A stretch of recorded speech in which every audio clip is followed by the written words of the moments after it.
মধ্যপ্রাচ্যের গুরুত্বপূর্ণ সমুদ্রপথের নিরাপত্তা নিশ্চিত করতে সৌদি আরবের নেতৃত্বে গঠিত নতুন সামুদ্রিক প্রতিরক্ষা জোটে যোগ দিয়েছে বাংলাদেশ।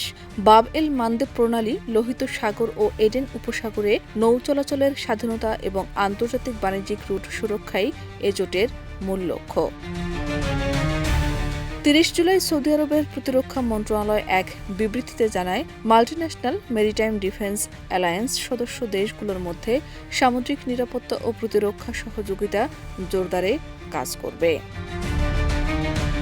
কাতার ভিত্তিক সংবাদ মাধ্যম আল জাজিরার প্রতিবেদনে বলা হয়েছে, আন্তর্জাতিক বাণিজ্য ও জ্বালানি সরবরাহের অন্যতম গুরুত্বপূর্ণ সমুদ্র পথগুলোকে নিরাপদে রাখতেই এ উদ্যোগ নেওয়া হয়েছে।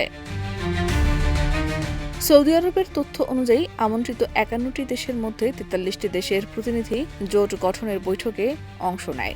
সৌদি আরবের পাশাপাশি বাংলাদেশ, তুরস্ক, কুয়েত, বাহরাইন, কাতার, জর্ডান, মিশর, Pakistan, Djibouti, Somalia, Yemen, Sudan ও কোমোরোস এ জোটে স্বাক্ষর করেছে। বৈঠকে ইউরোপীয় ইউনিয়নের প্রতিনিধিরাও উপস্থিত ছিলেন।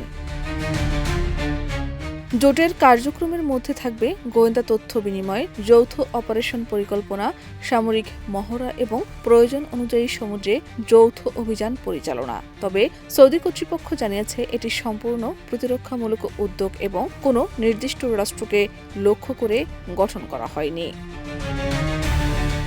বিশ্লেষকদের মতে, যুক্তরাষ্ট্র, ইরান উত্তেজনা এবং ইয়েমেনের হুথি বিদ্রোহীদের হামলার কারণে লোহিত সাগর ও বাব এল মানদেব অঞ্চলের নিরাপত্তা ঝুঁকি বেড়ে যাওয়ায় এই জোট গঠন করা হয়েছে।